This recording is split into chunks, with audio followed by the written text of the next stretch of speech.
Prison life, relationships, female guards. Okay, for argument's sake, we're going to call her Red. Okay, this is a story about when I was in prison in West Tennessee. Out there, most of the staff guards are women. Women guards, counselors, unit managers, nurses, all that. Everybody. I've even seen women wardens. I met this woman. Her name was Red. She was our pod officer. Started talking to her, getting really friendly with her. Finally, one day I had the courage to pass her a note. She looked at me different, and other guys would flirt with her, but she never gave them the attention she gave me. I passed her a note, and one or two things was going to happen. She was either going to take it, hit the code, tell on me, and I'd get locked up for solicitation of staff. Or two, she would take it and do what I said in the note. I told her how I felt. I gave her some money. I said, I want you to take, here's a couple $100, take it, go get your nails done, your hair did. So Monday rolls around. She was off that weekend. She came in, hair looking great, nails done. Okay, I've got her. She bit. She bit the line. Okay. So then, we kept getting flirty, touchy. Other people started seeing it. Some guys started saying something, getting a little jealous. She would come to shake down my cell, be a little touchy-feely. We never had sex, but we were physical, touching each other in places a guard and an inmate should never touch. So anyways, I wrote another note. I says, here's some more money. Bring me some cigarettes. No drugs, just some tobacco. She did. So I told her again, here's the plan.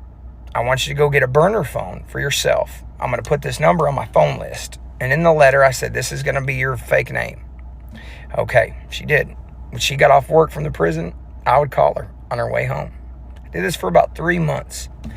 Finally, I said, look, you've got to bring me a cell phone. I was doing the prison thing, hustling, wheeling and dealing. I was living pretty good.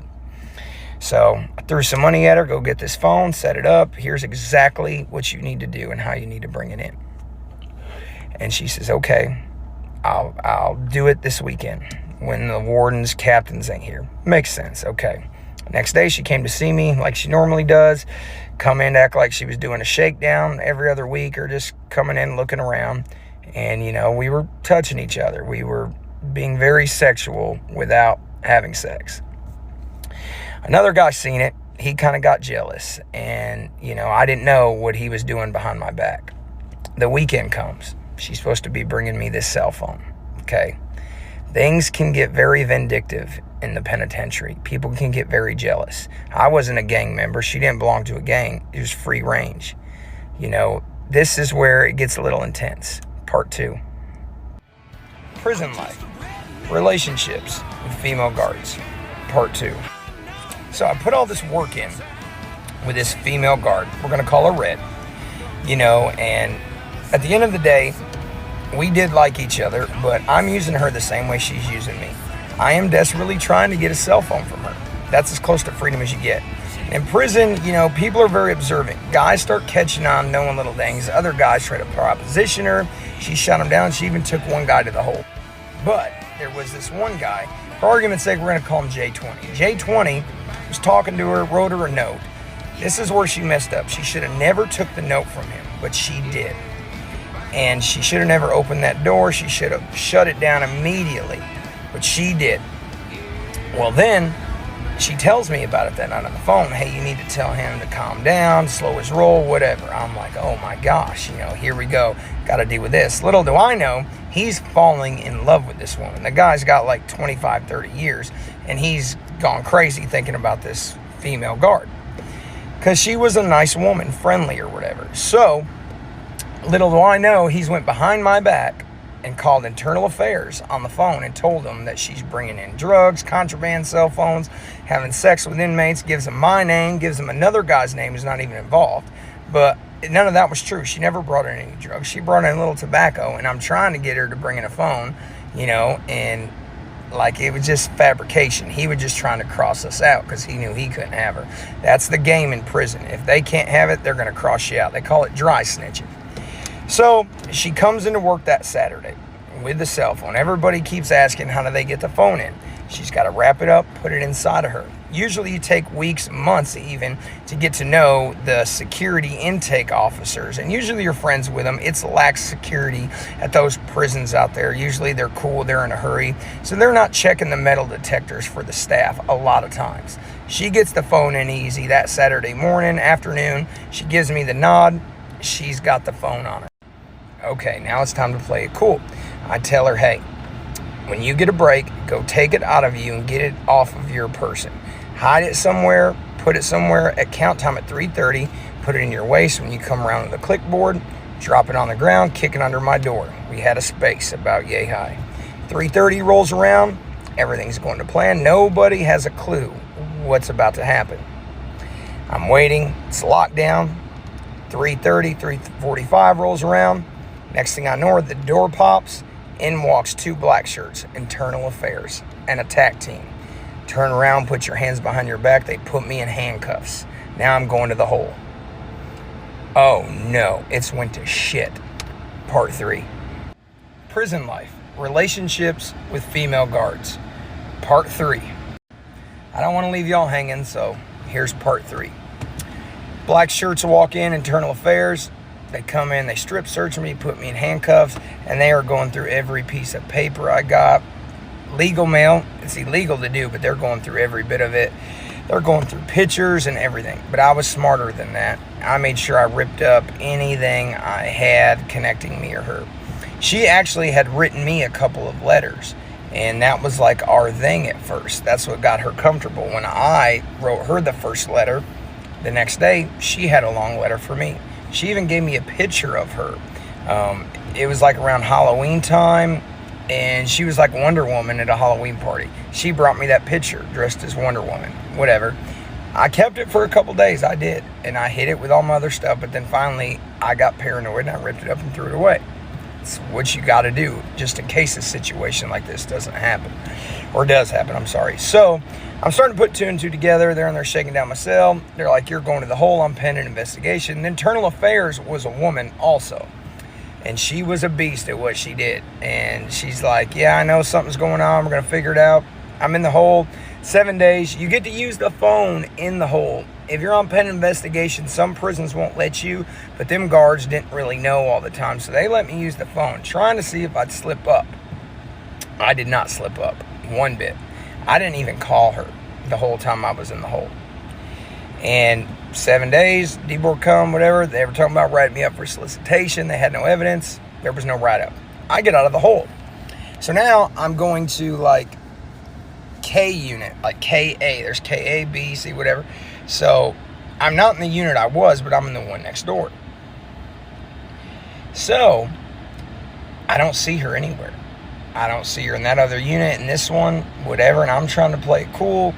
So sure enough, someone comes to me and says, hey man, I heard, rumors get spread. I heard you and old girl, the CO, Red, heard you and Red got caught screwing around or whatever in your cell. No, that's not what happened. That's how the prison story rumor mill gets spread, just like in the world, So I was like, well, where did she go? Well, she works in medical now. Oh, okay. That's good to know. So that night I call her. We've got a fake name. I don't say her name. So for argument's sake, hey Red, how's work going? Is everything good? Is your boss still on your back? No, everything's fine. Oh, okay. Well, through codes, I'm able to realize that the phone is still hid in the prison. Wow, it might not be a total loss. Part 4, guys. Prison life. Having a relationship with a female guard. Part 4. So, I'm in a different pod, but kind of the same section unit.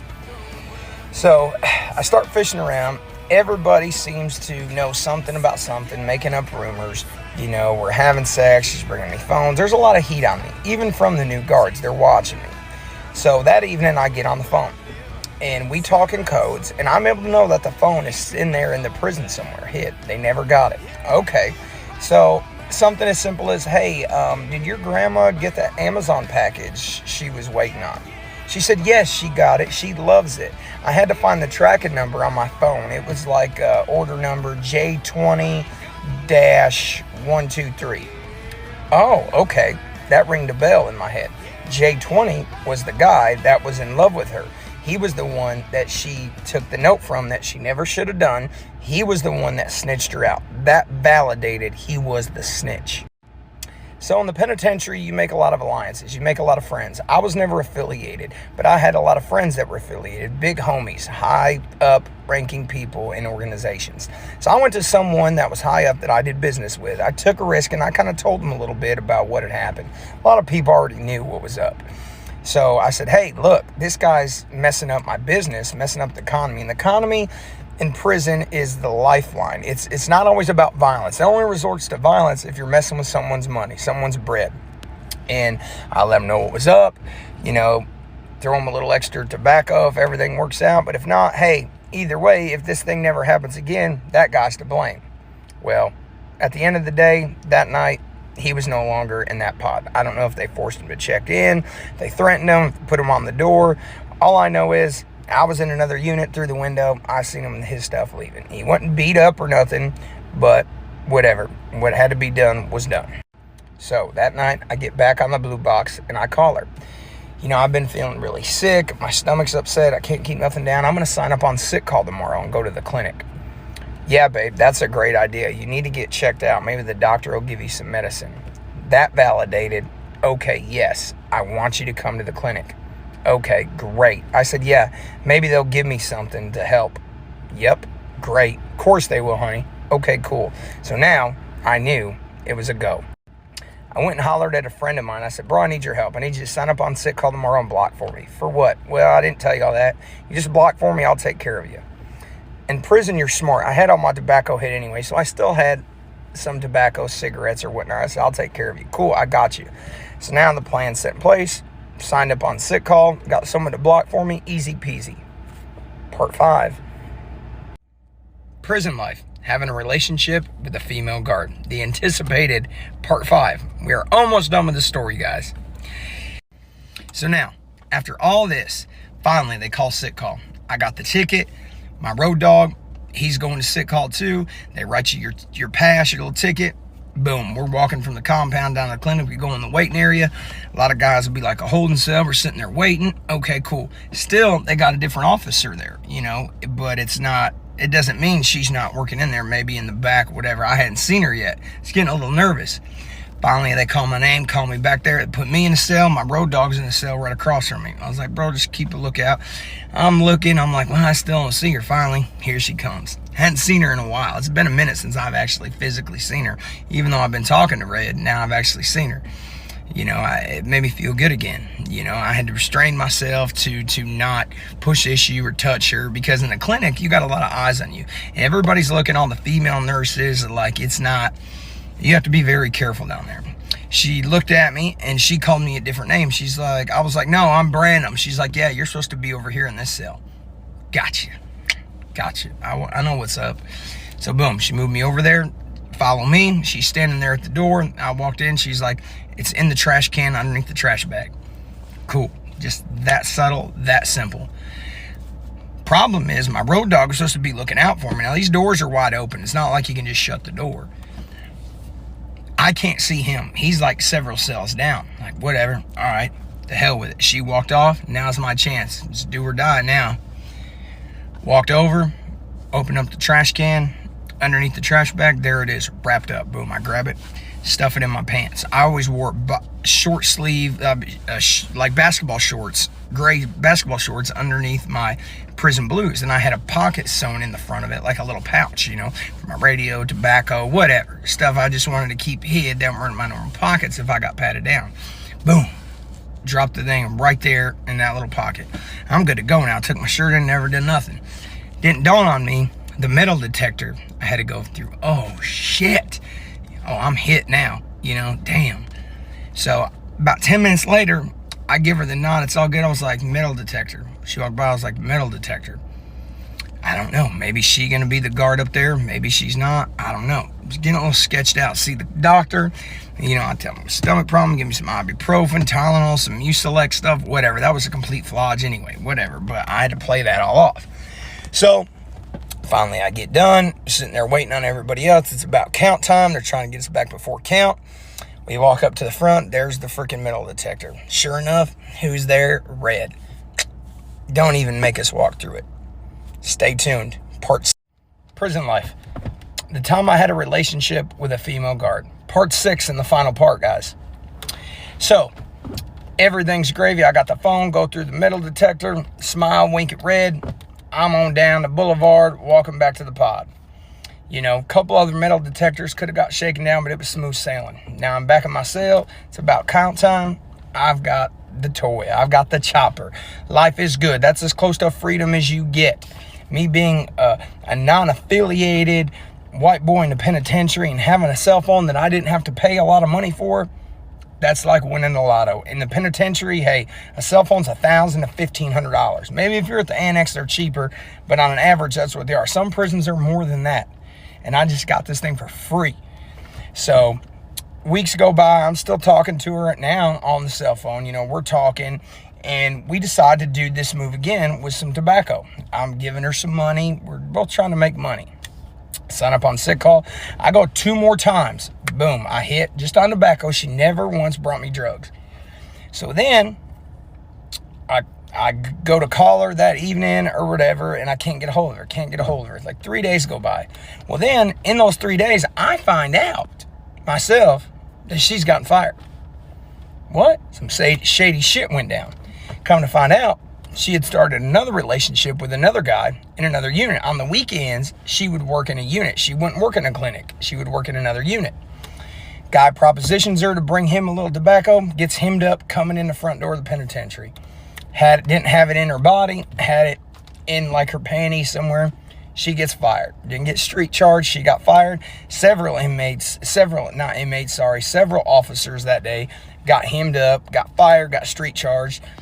Moral of that is stay loyal. If you work in a penitentiary, first off, never get an inmate to proposition you in any type of way. And if you do, stay loyal to him. Keep your business to yourself. Second point of this story is don't go to the prison. Do not go to prison. Don't do nothing illegal. They won't come messing with you. Okay? If you've never been to prison, do not go to prison. A lot of people in the comments say, oh, I don't believe that. They don't have this. They don't have that. Yeah, they do. The penitentiary is a world inside a world. I promise you. I've seen more drugs. It's easier to get drugs in a penitentiary than it is out here on the street half the time. So don't find out the hard way. So anyways, that's the end of that story. After that, I talked to her one more time. I never heard from her again. Since I've been released, I've never tried to look her up on social media, just whatever.